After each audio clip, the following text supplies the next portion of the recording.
election আহিছেতো এটা গান গাওঁ যিসকলে ইলেকশ্যন খেলিব তেওঁলোকৰ কাৰণে পলিটিক্স নকৰিবা বন্ধু ভোট দিব নাই মই নন ভোট মই কংগ্ৰেছো নাই বিজেপিও নাই জুবিন দাই কৈছিলে পলিটিক্স নকৰিবা বন্ধু মই বিজেপিৰো নহয় মই কংগ্ৰেছৰো নহয় আৰু সেই সূত্ৰে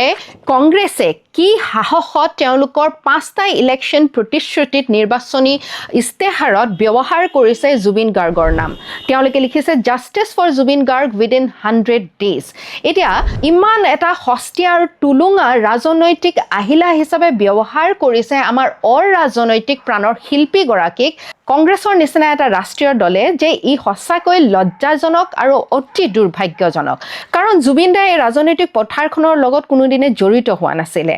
তাৰ লগতে শেহতীয়াকৈ গৰিমা শইকীয়া গাৰ্গ বৌৱে এই মন্তব্য দিছে যে মই কোনো দল সংগঠনৰ নাম লৈ নকওঁ কিন্তু কথাটো হৈছে জুবিন গাৰ্গক ৰাজনীতিৰ মাজলৈ আনিবই নালাগে এজন অৰাজনৈতিক ব্যক্তি তেওঁ সম্পূৰ্ণভাৱে নিজৰ মতে থাকিবলৈ দিয়ক আৰু সন্মানেৰে থাকিবলৈ দিয়ক তেওঁ নিজৰ যিটো সত্তা আছিল যি ধৰণৰ জুবিনৰ পৰিচয় আছিল যিটো অস্তিত্ব আছিল সেইমতে তেওঁক ৰাখকচোন সেইটোৱে মোৰ মানে সকলোৰে প্ৰতি সেইটোৱে কামনা জুবিন গাৰ্গক নাটানিব আমাৰ পৰিয়ালটোক নাটানিব ৰাজনীতিৰ মাজলৈ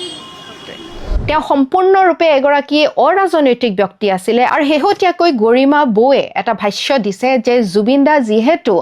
অৰাজনৈতিক এজন ব্যক্তি আছিলে তেওঁৰ নাম কোনো এটা দলে ব্যৱহাৰ কৰাটো পৰিয়ালবৰ্গই নিবিচাৰে আৰু পৰিয়ালবৰ্গৰ এই যিটো অনুৰোধ আছে তেওঁলোকৰ যি আবেগ আছে এই আবেগ অনুৰোধখিনি ৰক্ষা কৰি মই ভাবোঁ যে কংগ্ৰেছে এই যিটো ইস্তেহাৰত লিখিছে তেওঁলোকৰ দ্বিতীয়টো প্ৰতিশ্ৰুতি এই প্ৰতিশ্ৰুতি ইয়াৰ পৰা মুচি দিয়াটো বৰ্তমান সময়ত উচিত হ'ব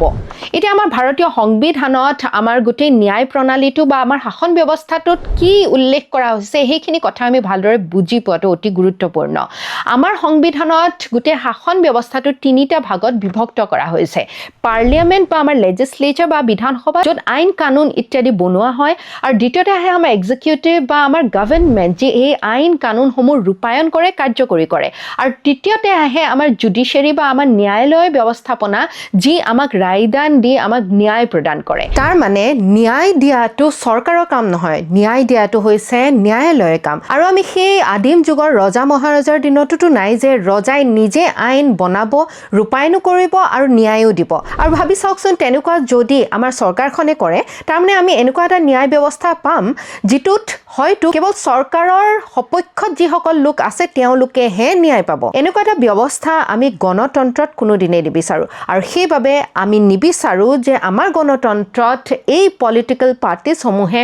আমাৰ মৰমৰ প্ৰাণৰ শিল্পীগৰাকীক দুৰ্ব্যৱহাৰ কৰে বেয়া ব্যৱহাৰ কৰে তেওঁলোকৰ নিজৰ স্বাৰ্থৰ বাবে এতিয়া চৰকাৰৰ কি কৰণীয় আছে চৰকাৰৰ কৰণীয়টো হৈছে যিসকল অভিযুক্ত আছে তেওঁলোকে যাতে হাৰি যাব নোৱাৰে পুলিচ প্ৰশাসনৰ পৰা যাতে তেওঁলোকে বেইল পাব নোৱাৰে সেইটো সুনিশ্চিত কৰা আৰু দ্বিতীয়তে হৈছে যিহেতু আমাৰ ন্যায়ালয়সমূহত ইতিমধ্যে ইমান পেণ্ডিং কেছ আছে আৰু আমি সকলোৱে জানো যে ন্যায় ব্যৱস্থাটোত যথেষ্ট বেছি পলম হয় যথেষ্ট বেছি সময় লাগে সেই সূত্ৰে আমি সকলোৱে বিচাৰোঁ যে আমাৰ প্ৰাণৰ শিল্পীগৰাকীয়ে ন্যায় পাওক আৰু তাৰ বাবে ফাষ্ট ট্ৰেক আদালত বা ফাষ্ট ট্ৰেক কোৰ্ট এখন আমাৰ এই কেছটোৰ কাৰণে ধাৰ্য কৰাটো অতি গুৰুত্বপূৰ্ণ আৰু এই গোটেইখিনিৰ কাৰণে চৰকাৰৰ এইখিনি কৰণীয় আছে যাতে ইয়াৰ পৰা কোনেও বাছি যাব নোৱাৰে আৰু মই ভাবোঁ যে চাৰ্জশ্বিট দাখিল কৰাৰ পৰা ফাষ্ট ট্ৰেক আদালত গঠন কৰাৰ লৈকে চৰকাৰৰ যিখিনি কৰণীয় আছে সেইখিনি চৰকাৰে বা মুখ্যমন্ত্ৰী ডাঙৰীয়াৰ নেতৃত্বত যিখিনি কৰিবলগীয়া আছে সেইখিনি সুকলমে ইতিমধ্যে হৈছে